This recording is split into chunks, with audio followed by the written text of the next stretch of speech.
নমস্কার বন্ধুরা, আমরা চিলি চিকেন, চিলি সোয়াবিন তো খেয়েছি। তো আজকে আমি চিলি পটেটো বানিয়ে দেখাবো। আপনারা ভিডিওটি শেষ পর্যন্ত সঙ্গে অবশ্যই থাকবেন, আর এভাবে বানিয়ে অবশ্যই বাড়িতে ট্রাই করবেন। দেখবেন খেতে কত সুন্দর হয় এটা। তো আসুন শুরু করা যাক ভিডিওটি। তো আমি এখানে 4টি গোল গোল একটু বড় সাইজের আলু আমি নিয়ে নিয়েছি। তো প্রথমে আলুগুলোকে আমি একটা পিল দিয়ে ভালোভাবে ছিলে নিয়েছি এবং জলে ভিজিয়ে রাখছি, কারণ উপরে রাখলে একটা কালো রং হয়ে যায়। তো প্রথমে একটা ছুরি দিয়ে ভালোভাবে আলুগুলোকে এভাবে 4 সাইডে এভাবে কেটে নেব।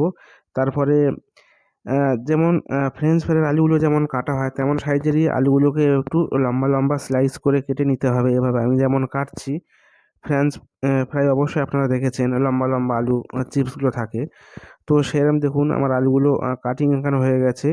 তো আমি আবার আলুগুলোকে একটা জলে ভিজিয়ে দেবো। এর যে স্টার্চটা চলে যাবে এখান থেকে। তো এবার আলুগুলোকে সিদ্ধ করার জন্য আমি একটা পাত্রে জল দিয়ে দিয়েছি, হাফ চামচ লবণ দিয়েছি এবং হাফ চামচ ভিনেগার আমি এখানে দিয়ে দিয়েছি। জলটা একটু গরম হলে আমি আলুটা ঢেকে দেবো। 4 থেকে 5 মিনিট আমি আলুটাকে বয়েল করব। মানে 50 to 60% আলুটা বয়েল হবে। তো এখানে নুনটা দিলে আলুর মধ্যে নুনটাও ঢুকলো এবং ভিনিগারটা দিলে আলুটা যখন আমি ফ্রাই করবো তখন এটা এটা মানে ক্রাঞ্চি হবে। তো একটা ছিদ্রযুক্ত পাত্রে আলুগুলোকে আমি নামিয়ে রেখেছি। পুরোপুরি সিদ্ধ আমার এখানে হয়নি, কিছুক্ষণ রেখে দিয়েছি এভাবে। তো এর থেকে জলগুলো ঝরে গেছে, একটু শুকনো শুকনো হয়ে গেছে। তো একটা ট্রেতে বা একটা যে কোনো ডেক্সি জাতীয় পাত্রে আলুগুলোকে আমি এভাবে নিয়ে নিয়েছি। তো প্রথমে পরিমাণ মতন আমি লবণ আমি দিয়ে দিয়েছি, তার সঙ্গে হাফ চামচ অ্যারোমেট পাউডার দিয়ে দিয়েছি, আর হাফ চামচ আমি লাল লঙ্কা পেস্ট আমি দিয়ে দিয়েছি এখানে। তো এভাবে একটু ঝাঁকিয়ে ঝাঁকিয়ে ভালোভাবে আলুর সঙ্গে এগুলোকে মেশাতে হবে। তারপরে আমি একটু ময়দা এখানে উপর থেকে ছড়িয়ে দিয়েছি। আর এক চামচ ময়দা ফের আমি দিয়ে দিয়েছি কোটিংটার জন্য। ময়দাটা দিলে একটু ক্রাঞ্চি হয়। তো দেখুন 2 চামচ ময়দা আমি দিয়েছি, অলমোস্ট সবার গায়ে কিছু কিছু লেগে গেছে। তারপরে আরও আমি এখানে কোটিংটা করার জন্য কর্নফ্লাওয়ার ব্যবহার করছি। এভাবে কর্নফ্লাওয়ারটি একেবারে দিলে হবে না, 1 চামচ 1 চামচ করে আমি হালকা হালকাভাবে দেবো, যতক্ষণ না আলুর গায়ে সমস্ত কর্নফ্লাওয়ারগুলো মানে লাগছে, কোটিংটা ভালো খুব সুন্দর না হচ্ছে ততক্ষণ এভাবে। তো দেখুন এভাবে কোটিংটা পুরোপুরি আমার হয়ে গেছে। আস্তে আস্তে কর্নফ্লাওয়ারগুলো আমি দিয়েছি, আর উপর থেকে একটু জল ছড়িয়ে আমি দিচ্ছি, যাতে যে নিচের যে কর্নফ্লাওয়ারগুলো আছে সেগুলো আলুর গায়ে পুরোপুরি লেগে যায়। খুব বেশি জল ছেটাবেন না। তো দেখুন আমার কোটিংটা পুরোপুরি অলমোস্ট একদম 100% হয়ে গেছে। আর এইদিকে তেলটা আমি গরম করতে দিয়েছিলাম মিডিয়াম টু হাই আঁচে। আমি আস্তে আস্তে এগুলোকে আলুগুলোকে এখানে ঢেলে দেবো ফ্রাই করার জন্য।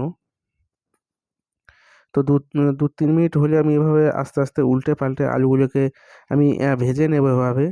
দেখুন একটা ঝাঁঝরিযুক্ত হাতা দিয়ে একটু এভাবে পুরো নেড়ে চেড়ে, মানে একে অপরের সঙ্গে যেন লেগে না যায়, এরম করে ভাজতে হবে। তো আমি একটা স্পাইডার প্যানে এগুলোকে পুরোপুরি সব তুলে নিচ্ছি আলুগুলোকে। দেখুন এখানে অলমোস্ট আলুটা আমার ভাজা হয়ে গেছে, 70 to 80% ভাজা আমার এখানে হয়ে গেছে। তো দেখুন এটা একদম খুবই মচমচে হয়েছে। এই পজিশনে আপনি ফ্রেঞ্চ ফ্রাই হিসাবে খেতে পারেন। তো এখানে মশলার জন্য আমি দেখুন আমি একটা পেঁয়াজ আমি নিয়ে নিয়েছি এবং 3 রকম ক্যাপসিকাম আমি নিয়ে নিয়েছি। যদি হলুদ এবং লাল ক্যাপসিকাম না পান তো সবুজটা একটু বেশি করে দেবেন। তো এখানে যেহেতু চিলি পটেটো হবে, তো চিলি চিকেনে যেমন হলো ক্যাপসিকামগুলো লম্বা লম্বা করে কাটা হয়, তেমনভাবে ক্যাপসিকাম এবং পেঁয়াজগুলোকে কেটে নিতে হবে। একটা কড়াইতে আমি তেল দিয়ে দিয়েছি, তেলটা গরম হয়ে গেছে। একটুখানি রসুনের কুচি, আদার কুচি 1 চামচ 1 চামচ আমি দিয়ে দিয়েছি, আর কিছু কাঁচা লঙ্কার কুচি আমি দিয়ে দিয়েছি। একটু মিডিয়াম আঁচে এই 3টে উপাদান ভালোভাবে একটু ভেজে নিতে হবে, কারণ আদা রসুনের সেন্টটা একটু থেকে থাকে, তো একটু ভেজে নিতে হবে। তারপরে সবজিগুলোকে আমি দিয়ে দিচ্ছি, পেঁয়াজ এবং ক্যাপসিকামগুলো। 30-40 সেকেন্ড এটাকে একটু ভালোভাবে নেড়ে নেড়ে ভাজতে হবে। তারপর আমি এখানে 2 চামচ টমেটোর সস দিয়েছি, একটু লাল লঙ্কার পেস্ট আমি দিয়ে দিয়েছি,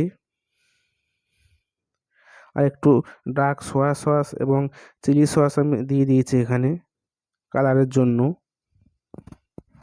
দেখুন পুরোপুরি মশলাটা অবশ্যই মানে ঠিক সেট হয়ে এসেছে। তো আমি 1 কাপ পরিমাণ জল আমি দিয়েছি, বেশি জল আমি এখানে ব্যবহার করিনি। আর একটু লবণ আমি ব্যবহার করলাম, একটু অ্যারোমেট পাউডার আমি এখানে দিয়ে দিয়েছি।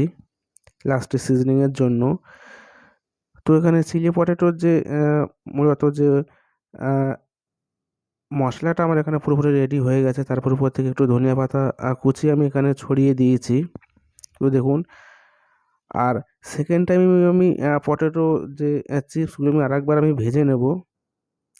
প্রথমবার আমি যে ভেজেছিলাম সেখানে 70 to 80% হয়েছে। এবারে পুরোপুরি একদম হাই আছে, আরও 2 মিনিট আমি এটাকে ভেজে নেব। এটা পুরোপুরি 100% ফ্রাইটা হয়ে যাবে আর একদম মুচমুচে হয়ে যাবে। গরম গরম মানে চিলি পটেটোটা তৈরি করলে একদম মানে এটা নরম হবে না, মুচমুচে খেতে থাকবে, একটা ক্রাঞ্চি ভাব থাকবে চিলি পটেটো। তো দেখুন, গরম গরম আমি তুলে আমি এর উপরে দিয়ে দিচ্ছি।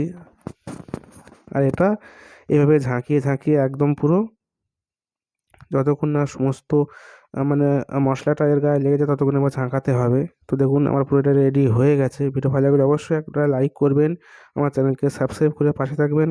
অসংখ্য ধন্যবাদ।